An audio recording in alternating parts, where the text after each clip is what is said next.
Hey everybody, welcome back to another tutorial here. Um, what I'm going to show you is kind of a follow-up on the previous tutorial in which I talked about hotkeys and how to set them up in the game. So, what I'm going to do is I'm just going to do like an example, just a random map with ISIS on watering hole. What I'm going to do is show you how I use the hotkeys, because it's hard to imagine like what in the world's going on with these hotkeys. But so the game just starts. The first thing I do every single game is I hit Find Town Center. Boom. When I hit the hotkey, it goes immediately to the town center. Not pressing anything on my mouse, I hit the hotkey to create villagers. I queue up my town center, and you can see down here I've got a bunch of queued up inside there. And normally what I'll do is what you should do is find food, because food is really important because you need it to advance to the next round. The next thing I like to do, not affiliated with hotkeys though, is I like to set my town flag waypoint on top of the animals. See, there I sent him right there. He didn't go to the animal. But what'll happen is if you actually position that flag on top of the animal, they will automatically go to the animal and start gathering food, which is a really nice option. The next thing you need to do is make sure all of your villagers are working. So there I checked him.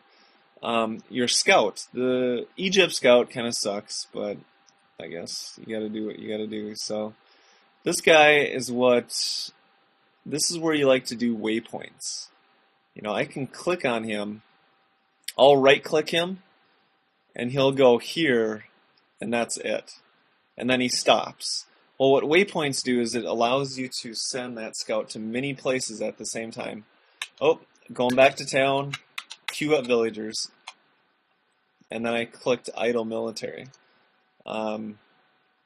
As you can see how efficient it works is I'm on the other side of the map, pretending I'm fighting some great battle over here. I automatically in the game hit Find Town Center, start queuing up villagers, so I have a full queue of villagers going. It's just really good habit to get into. So what I'm going to tell you about is waypoints. I can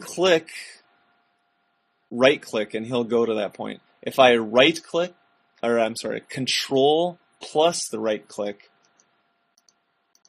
I can set all these waypoints. I do them one time. He's going to go to each one of these. See, there he went to this one. He's going over to this one, and he'll go to this one. That was the last waypoint I put in there. The benefit of this is you can use it on all sorts of parts of the game. Clicking back on the town center, making sure my guys are working. Oh, idle military. I'm going to look on the little map down here. I'm going to set all these waypoints around my city. This entire time he's doing that, I'm going to keep my villagers working. I'm focusing on my economy. And you see how fast I can move around, selecting villagers. Need to go to my town. I'm always checking my villagers. I have to have my town constantly going. Even when I don't see someone idle, I still press Find Idle Villager, Idle Military. Constantly pressing them the entire game. Back to Town Center. Find Idle Military, Find Idle Villager, back to Town Center. It's just like a never-ending thing in the game. Looking around the map, usually what you should do is constantly looking for food sources. I see elephants there. Oh, lots of good food sources there. Going back to Town Center, make sure my guys are working. I always love to bring my these guys back to your town so someone doesn't steal them. Idle villager.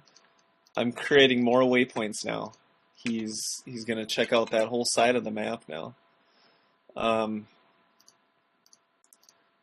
So I totally forgot to build a house, which is a dumb mistake, but So immediately I try and get a house up. You're gonna make mistakes, so you just have to react to it. You forget your house, get it up, and then you get your villagers. I can do waypoints with this too. This is kind of the beauty of waypoints. I'm going to show you how to do them with villagers. So first I'm just selecting them to go up to these guys. What happens is when you kill a rhinoceros or the big animals, that's it. They don't keep on killing all the other ones. They stop. And then you end up with idle villagers and stuff.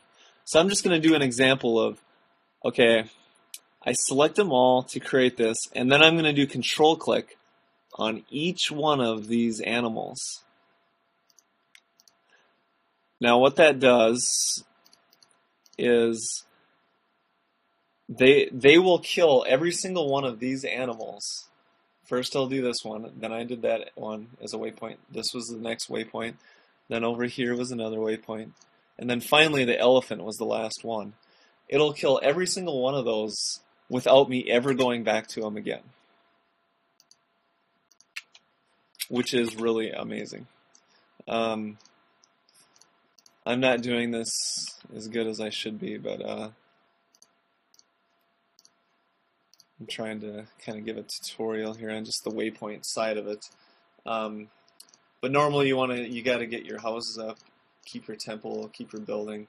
So the key here is in this whole video is just keep your guys working.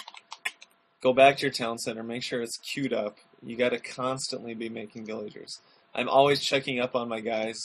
Sometimes weird things happen, like a villager will just go idle for no reason, or they'll like get lost and go the wrong way, or some just dumb thing like that. Oh, they went idle. I'm always looking up top here. That'll show me idle villagers too. And I'm always going back and forth.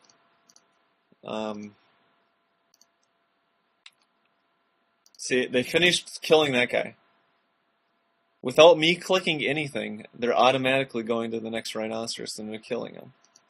So as you can see, it's an amazing feature, and it will allow your gameplay to improve by a lot. Just learning the hotkey to fight your battles over here and find your town center and queue up villagers and to be able to go back to the battle and fight will allow you to keep your economy going, and you'll also be fighting too. And see the beauty of this. Here I wasn't even looking and I found more food on the map. So sometimes I'll mark it, I'll put an obelisk up or whatever.